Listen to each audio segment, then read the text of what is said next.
Rev up your engines!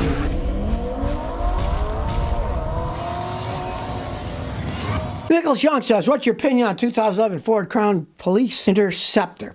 All right, well, they're big Panther chassis platforms. They got solid frames. They're real solid vehicles. That's why the police like use them. But if you're talking about buying a used police car, you could be asking for trouble. They rag the heck out of them. By the time they get rid of them, they're generally all worn out. Now, if you get one cheap and you don't mind fixing it up, go right ahead. Solid frames, they can run forever. Parts are all available for them. There, you can soup them up, do whatever you want, right? If you're not mechanically inclined, I don't advise buying a used police car because they generally need an awful lot of work. Now, I know guys in Tennessee, they buy them all the time, but hey, they know everybody, and then, front police bumpers all messed up, they'll know somebody who's got a good one, and they'll trade like something that's worth $50 for a used assembly, and they'll bolt it on, and they can do them dirt cheap. If you're mechanically inclined, they can be fun, but if you aren't, I wouldn't buy a used police car. Hulk99 says, I got a 2000 Ford Mustang. When I put it in drive, it wouldn't move.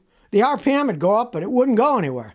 Somebody fixed something under the car, but I don't know what it was because he said it was only temporary. All right, well, probably the shifter linkage got messed up when you put it in drive, neutral, park, right? If that's messed up, it was probably in neutral instead of in drive. So you might need a new cable for your automatic transmission, or you also might need a new transmission range sensor on the transmission. That's where it shifts into all the different gears.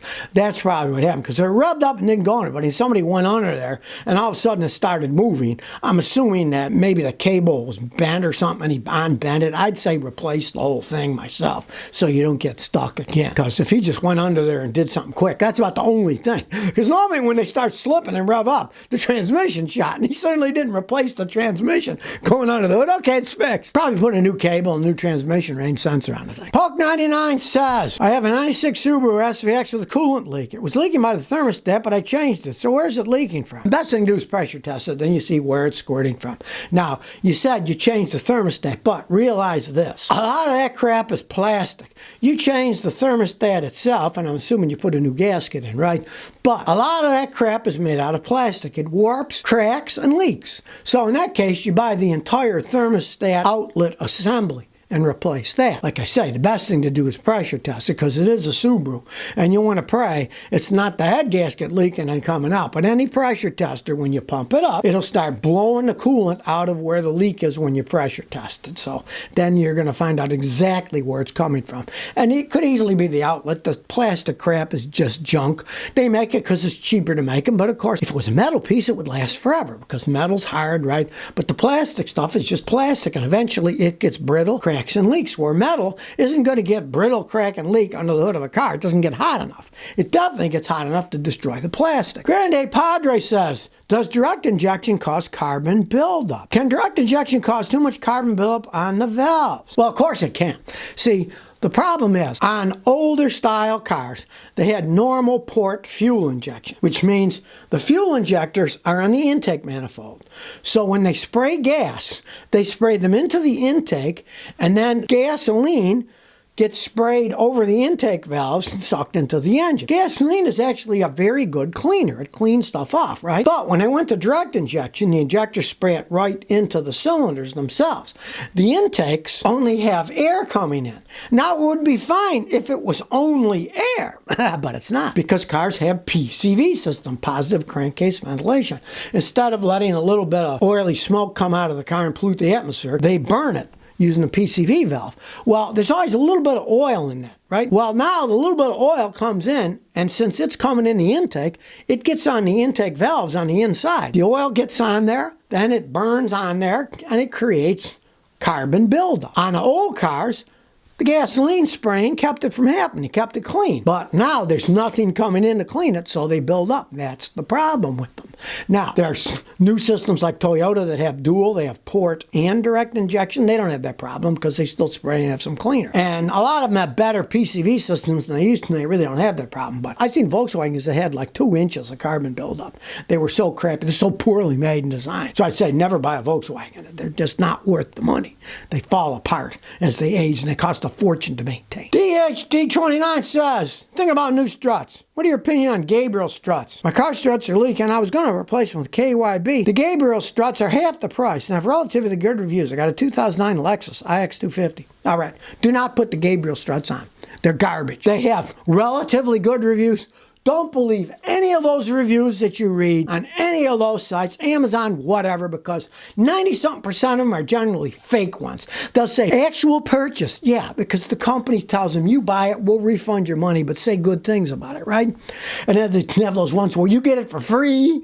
They have to say that, too. That'll be one of those sponsored ones. And then you get a review. The reviews are crap. A lot of times the people working for the company will write reviews and say how great their products are. My experience with those reviews are, say there's 1,000 reviews or 250 reviews. Always go to the main review, click on it. Go to the worst ones, the 1 stars, and read them. And you'll see, don't listen to those other reviews. This was crap. Worst thing I ever bought. Those people are telling the truth. That's how you get the reviews. Gabriel struts are garbage. They've been garbage for over a decade. They're garbage. I would not use the Gabriels. You want a better, I get the KYBs. They're better. You got a Lexus. It's a nice car. Don't put on those cheap Gabriels. You'll regret it. Because let me tell you, they don't last long. I saw a guy, he wanted me to put them on. Well, it's his money. I said, I'll put them on. You bought them, right? A year later, they went bad. Started leaking. Lousy quality. Will Watson, 1994, says, can the valve lifters be replaced for my 05 Nissan Xterra? I got a Nissan Xterra with 280,000 miles.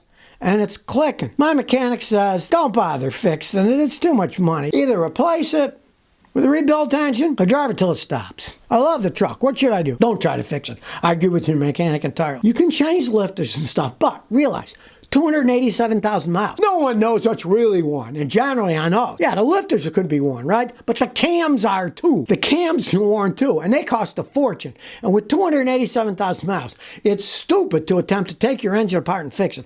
Everything is worn. Even if you put brand new heads and cams on. The bottom end, your piston rings, the crankshaft, that's all worn too. I agree with the guy. Drive it, as long as it runs. If you like it, then put a rebuilt engine in it. Don't try to fix one that's that old, making noise. It would be stupid. Take it all apart, put lifters in, it'll probably still make noise because the cams are probably worn. And then the whole bottom end of the engine too is worn, like I said. Drive it till it drops. Then if you want to, put a remanufactured engine in. Hank Massey says, I got a 2004 Trailblazer, 137,000 miles. Every time I hit a small bump in the road when I brake, my brakes lose power and I go all the way to the floor. I usually avoid braking when it's bumpy. What do you think it'd be? If there are no bumps on the road, and it doesn't do it, but only when you hit bumps. Odds now you got a problem in your anti-lock brake system, the ABS system.